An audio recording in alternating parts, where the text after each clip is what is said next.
नमस्कार दोस्तों, कर्मचारियों के लिए इस वक्त की सबसे बड़ी खबर निकल के आ रही है। सरकार ने सुनाया है अपना फैसला। महंगाई भत्ते को लेकर सरकार ने बड़ा फैसला सुना दिया है। इसी के साथ पेंशन में भी सरकार ने बदलाव कर दिए हैं। इस खबर को हर कर्मचारी के लिए जानना बेहद जरूरी है।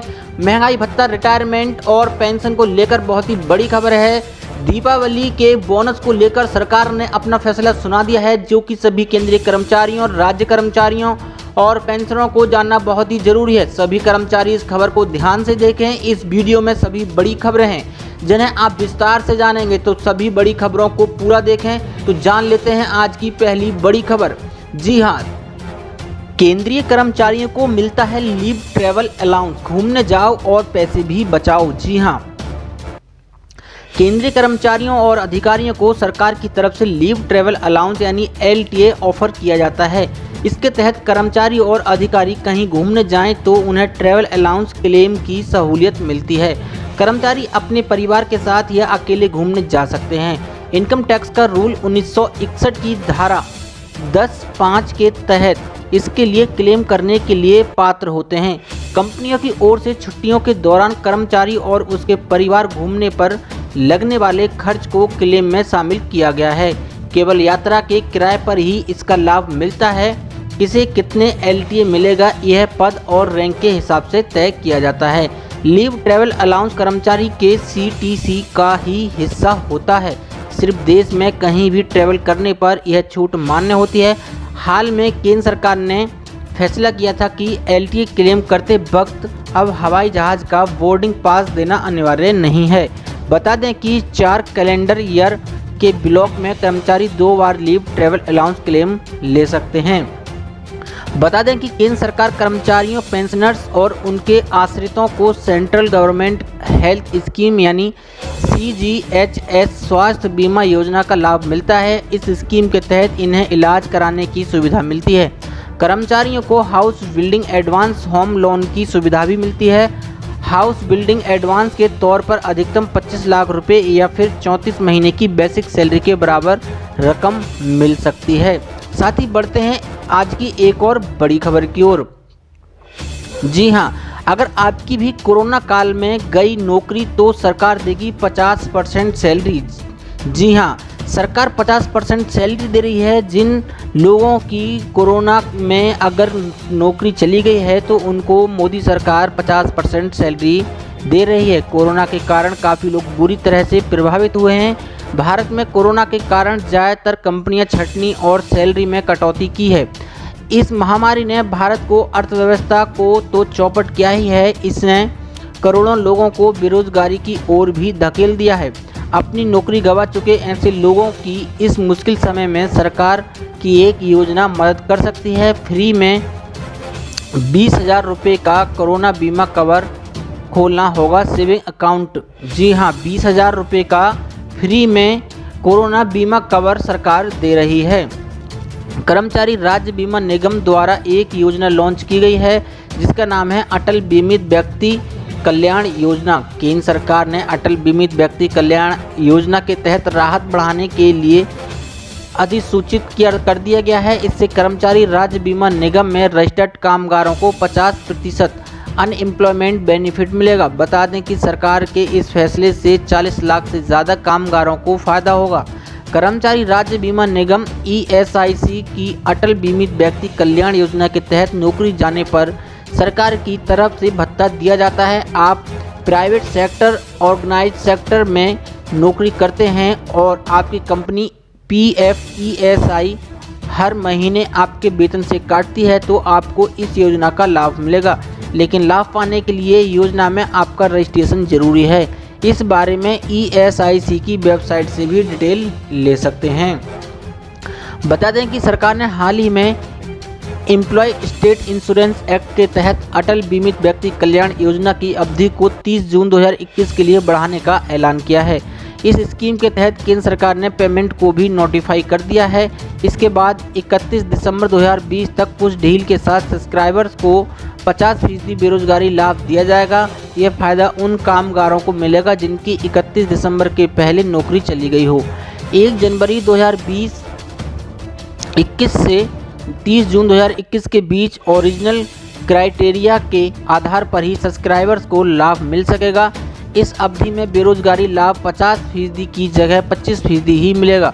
इस स्कीम का लाभ संगठित क्षेत्र के वही कर्मचारी उठा सकते हैं जो ESIC से बीमित हैं और 2 साल से अधिक समय से नौकरी कर चुके हों। इसके अलावा आधार और बैंक अकाउंट डेटाबेस से जुड़ा होना जरूरी है। अटल बीमित व्यक्ति कल्याण योजना का लाभ उठाना चाहते हैं तो इसमें रजिस्ट्रेशन जरूरी है। आप ESIC की वेबसाइट पर जाकर अटल बीमित व्यक्ति कल्याण योजना का फॉर्म डाउनलोड कर सकते हैं। फॉर्म डाउनलोड करने के लिए आपको वेबसाइट www.esic.nic.in पर जाना होगा। इस फॉर्म को सही भरकर आपको कर्मचारी राज्य बीमा निगम की किसी नज़दीकी ब्रांच में जमा करना होगा। इस फॉर्म के साथ 20 रुपये का non judicial stamp paper notary से एफिडेविट भी देना होता है। इसमें AB1 से लेकर AB4 फॉर्म जमा करवाया जाएगा। इसकी ऑनलाइन सुविधा नहीं है, लेकिन पिछले दिनों ऐसी जानकारी आई थी कि ये सुविधा भी जल्द शुरू होगी। ध्यान रहे कि इस योजना का फ़ायदा आप सिर्फ एक बार ही उठा सकते हैं। साथ ही बढ़ते हैं आज की एक और बड़ी खबर की ओर। अब सभी मजदूरों को मिलेगा ESIC और EPFO की सुविधा का लाभ। नए मजदूर कोड पारित होने का लाभ देश के 50 करोड़ से ज़्यादा संगठित, असंगठित और स्वनियोजित कामगारों को मिलेगा। इसके तहत पूरे देश में एक समान मजदूरी मिलेगी। ESIC और EPFO के सामाजिक सुरक्षा कवच को व्यापक बनाकर सभी मजदूरों और स्वरोजगार करने वालों को इसमें शामिल किया गया है। महिला मजदूरों को भी पुरुष कामगारों के समान वेतन मिलेगा। महिला कामगारों को नाइट शिफ्ट में काम करने की अनुमति होगी, लेकिन कंपनी को उन्हें सुरक्षा मुहैया करानी होगी। नियमित कर्मचारियों की तरह ही अस्थायी कर्मचारियों को भी एक तरह की सेवा शर्तें, ग्रेजुटी और छुट्टी मुहैया कराई जाएगी। वर्किंग जर्नलिस्ट की परिभाषा में अब डिजिटल और इलेक्ट्रॉनिक मीडिया में काम करने वाले पत्रकार भी शामिल होंगे। प्रवासी मजदूरों को कंपनियां अपने घर जाने के लिए साल में एक बार भत्ता देंगी। वित्तीय घाटे, कर्ज या लाइसेंस पीरियड खत्म हो जाने से कोई कंपनी बंद हो जाती है तो कर्मचारी को नोटिस या मुआवजा देने से इनकार नहीं किया जा सकेगा। कंपनियों को नियुक्ति के समय कर्मचारियों को नियुक्ति पत्र देना होगा। उन्हें हर साल मेडिकल चेकअप की सुविधा भी देनी होगी। नए लेबर कोड के तहत हर मजदूर को नौकरी छूटने पर 3 महीने की आधा वेतन मिलेगा। नौकरी छूटने पर री-स्किलिंग के लिए 15 दिन की सैलरी भी मिलेगी। ESI मजदूर बीमा और उपचार सुविधा छोटी सी कंट्रीब्यूशन में ESIC के हॉस्पिटल और दवाखानों में मुफ्त इलाज की सुविधा मिलेगी। ESIC के दरवाजे अब असंगठित क्षेत्र के मजदूरों के लिए और सभी क्षेत्रों में काम करने वाले मजदूरों के लिए खुले रहेंगे। जी हाँ, साथ ही बढ़ते हैं आज की एक और बड़ी खबर की ओर। LIC की खास पॉलिसी, मात्र 2700 रुपये जमा करने पर मिलेंगे 6 लाख रुपये रिटर्न। LIC एक ऐसा नाम जो कि एक लंबे समय से भारत के लोगों का विश्वास पात्र बना हुआ है। LIC अपने ग्राहकों के लिए समय समय पर ऐसी योजनाएं लेकर आता है जिससे उनका ग्राहक आज भी नहीं, अपने कल की काफ़ी सुरक्षित होना पड़ता है। LIC में आपको अपनी सहूलियत के हिसाब से कई पॉलिसियां मिल जाएंगी। IRDA द्वारा LIC में कई ऐसे बीमा योजना का निर्माण किया गया है जो कि हर उम्र वर्ग के लोगों को ध्यान में रखते हुए बनाए जाते हैं। आज हम आपको LIC की कोई ऐसी पॉलिसी के बारे में बताना जा रहे हैं जिसमें आपको रोजाना केवल 90 रुपये का निवेश करना होगा। केवल आपके 90 रुपये के निवेश से आपको पॉलिसी की मैच्योरिटी पर 6.5 लाख रुपए से भी ज़्यादा का रिटर्न प्राप्त होगा। इस पॉलिसी प्लान का नाम है जीवन लक्ष्य पॉलिसी। वहीं इसका टेबल नंबर 935 है। इस पॉलिसी में पॉलिसी धारक को डेथ बेनिफिट वार्षिक इंस्टॉलमेंट भेज दिया जाता है। पॉलिसी धारक की मृत्यु के बाद उसके परिवार को भी वित्तीय ज़रूरतों के लिए पैसा उपलब्ध कराया जाता है। इस पॉलिसी को लेने के लिए आयु सीमा की बात की जाए तो इस पॉलिसी के लिए कंपनी ने न्यूनतम आयु 18 वर्ष रखी है, वहीं अधिकतम आयु 50 वर्ष तय की गई है। यह एक ऐसी पॉलिसी है जो कि मार्केट लिस्ट से नहीं जुड़ी हुई है। यह मैच्योरिटी पीरियड 65 वर्ष का है। यह लिमिटेड प्रीमियम पेमेंट प्लान है जिसके अंतर्गत विमान लड़ाकू चुने गए टर्म के हिसाब से 3 वर्ष के कम समय तक प्रीमियम का भुगतान करना होता है। वहीं इसकी खास बातों में सबसे खास बात यह है कि यदि विवाह के साथ कोई अनहोनी या अकाल मृत्यु जैसी वारदात सामने आती है तो इसके सारे प्रीमियम माफ़ कर दिए जाएंगे। इसके साथ ही पॉलिसी के सम ऐश्वर्य का 10% रेगुलर आपको वित्तीय रूप में दे दिया जाता है। मैच्योरिटी पूरी होने पर बाकी की पूरी राशि बीमा धारक को दे दी जाती है। वहीं रिटर्न की बात की जाए तो आप यदि 25 वर्ष की उम्र में यह प्लान 25 वर्ष के लिए लेते हैं तो इस प्लान के अंतर्गत 1 लाख रुपए की सम एश्योर्ड बाना विकल्प चुनने पर आपको 22 साल तक योजना में 90 रुपये का प्रीमियम भरना होगा, जिससे आपको अनुमानित तौर पर रकम लगभग 6.5 लाख रुपए होती है। वहीं इसमें सम शर्ट और बोनस मिलाकर राशि पॉलिसी धारक हो मैच्योरिटी पूरी होने पर दे दी जाती है। कर्मचारियों का बकाया डीए न देकर बंगाल सरकार ने नहीं माना आदेश। सेट ने दिया 16 दिसंबर के भीतर भुगतान का निर्देश। जी हां, स्टेट एडमिनिस्ट्रेटिव ट्रिब्यूनल यानी सेट ने बुधवार को बंगाल सरकार को राज्य के सभी सरकारी कर्मचारियों को आगामी 16 दिसंबर के भीतर बकाया महंगाई भत्ता का भुगतान करने का निर्देश दिया है। सेट के पूर्व निर्देशन को राज्य सरकार द्वारा नहीं माने जाने पर सरकारी कर्मचारियों के संगठन ने अवमानना का मामला दायर किया था। दरअसल 26 जुलाई 2019 को ही सेट ने बकाया डीए का भुगतान 6 महीने के भीतर करने के निर्देश दिए थे। उक्त निर्देश में कहा गया था कि छठे वेतन आयोग की सिफारिश लागू करने से पहले साल 2006 से पहले का सभी बकाया सरकारी कर्मचारियों को अदा करना होगा। हालांकि राज्य सरकार द्वारा निर्देश न माने जाने पर सरकारी कर्मचारियों के संगठन ने सेट में अवमानना का मामला दायर किया था। वहीं राज्य सरकार की ओर से भी फिर से सेट में रिव्यू पिटीशन दायर किया गया। गत 3 मार्च को यह याचिका पर सुनवाई पूरी हुई थी। गत 8 जुलाई को सेट ने राज्य सरकार की याचिका को खारिज कर स्पष्ट किया कि कर्मचारियों का बकाया चुकाना ही होगा। सरकार की ओर से कोरोना की स्थिति का उल्लेख करते हुए बकाया चुकाने में असमर्थता जताई गई थी। सेट ने इस पर कहा था कि इस बाबत विचार किया जाएगा। हालांकि अब सेट ने स्पष्ट किया है कि राज्य सरकार को 16 दिसंबर के भीतर बकाया का भुगतान करना ही होगा। साथ ही बढ़ते हैं आज की एक और बड़ी खबर की ओर। कब और किन स्थितियों में निकाल सकते हैं पीएफ का पूरा पैसा, बताएंगे विस्तार से सारे नियम। जी हां, ईपीएफओ के आप सारे नियम जानेंगे। अगर आप भी कर्मचारी भविष्य निधि यानी ईपीएफ या प्रोविडेंट फंड पीएफ में से एडवांस पूरा या थोड़ा पैसा निकालना चाहते हैं, लेकिन क्या आपको पता है कि किन किन परिस्थितियों में पीएफ में से कितना पैसा निकाला जा सकता है।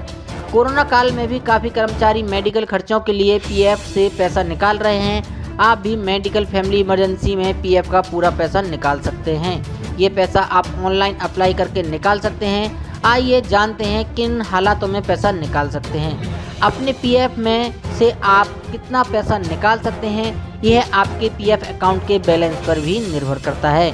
अपनी संतान, भाई या बहन या स्वयं की शादी के लिए पीएफ का पैसा निकाल रहे हैं तो पीएफ बैलेंस का 50% निकाल सकते हैं, लेकिन इसके लिए आपकी नौकरी के 7 साल पूरे होने चाहिए। स्वयं या अपने बच्चे की शादी के लिए अपनी हिस्सेदारी का 50% हिस्सा 3 बार में निकाल सकते हैं। अपना घर खरीदने के लिए भी आप पीएफ का पैसा निकाल सकते हैं। इसके लिए आपकी नौकरी के 5 साल पूरे होने जरूरी हैं। अगर स्वयं, पत्नी, बच्चों या फिर पेरेंट्स के इलाज के लिए पैसा निकालना चाहते हैं तो आप अपनी सैलरी का 6 गुना या फिर पूरा पीएफ का पूरा पैसा जो भी कम हो उतना बैलेंस निकाल सकते हैं। बीमारी की स्थिति में भी आप पूरा पैसा निकाल सकते हैं। इसके लिए आपको अस्पताल के पेपर्स लगाने होंगे। अब पीएफ से पैसा निकालने के लिए दफ्तरों के चक्कर नहीं लगाने होंगे। आपका पीएफ का पैसा आवेदन करने के बाद अकाउंट में सीधे करीब 5 से 10 दिन में आ जाएगा। साथ ही बढ़ते हैं एक और बड़ी खबर की ओर। राज्य में उठी आंगनबाड़ी और आशा कर्मियों का मानदेय बढ़ाने की मांग। जी हां, राज्यसभा में बीजू जनता दल के एक सदस्य ने आंगनबाड़ी और आशा कर्मियों के मानदेय में वृद्धि करने की मांग करते हुए बुधवार को कहा कि इन्होंने कोविड-19 महामारी के दौरान भी निरंतर कार्य किया है। बीजेपी के सुभाष चंद्र सिंह ने शून्यकाल में यह मुद्दा उठाते हुए कहा कि कोरोना वायरस महामारी के दौरान लगातार सुरक्षित दूरी बनाने के, हाथ धोते रहने और मास्क पहनने का परामर्श दिया जा रहा है। इस दौरान आंगनबाड़ी और आशा कर्मियों ने अपनी जान की परवाह किए बिना लगातार काम किया है।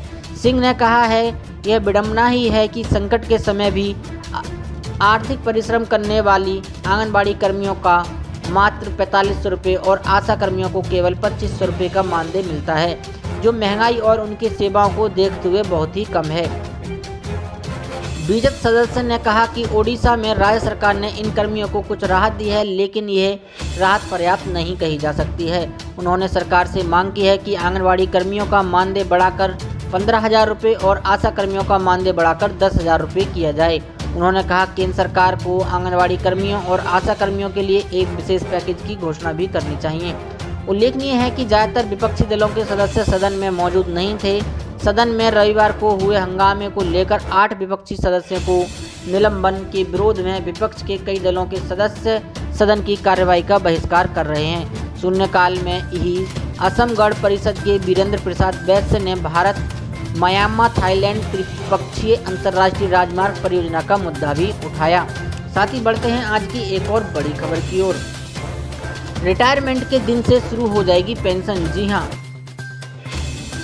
और इस साल में अब तक केंद्रीय कर्मचारियों के लिए सरकार ले चुकी है ये बड़े फैसले। केंद्रीय कर्मचारियों और पेंशनर्स को लेकर मोदी सरकार ने इस साल में अब तक कई बड़े फैसले लिए हैं। कोरोना काल में कुछ फैसले ऐसे थे जिनका असर फिलहाल कर्मचारियों की जेब पर पड़ रहा है, तो कई सहूलियतें भी दी गई हैं। इसके अलावा पेंशनर्स को भी सरकार ने राहत दी है।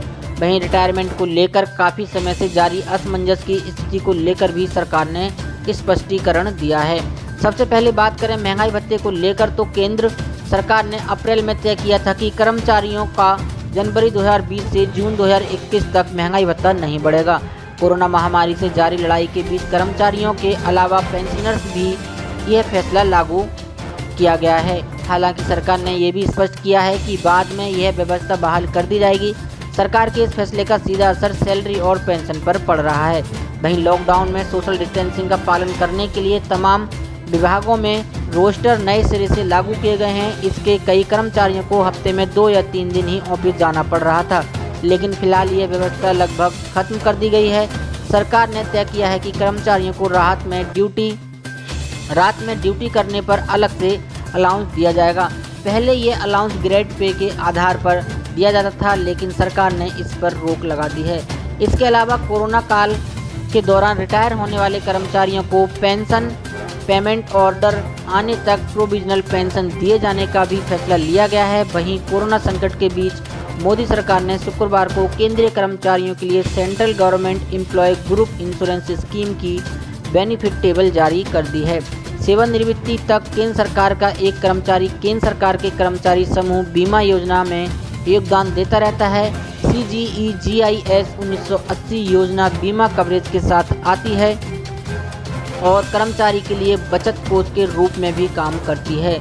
केंद्रीय कर्मचारियों को रिटायरमेंट को लेकर मोदी सरकार ने हाल में कुछ बातों पर जारी असमंजस की स्थिति को साफ किया है।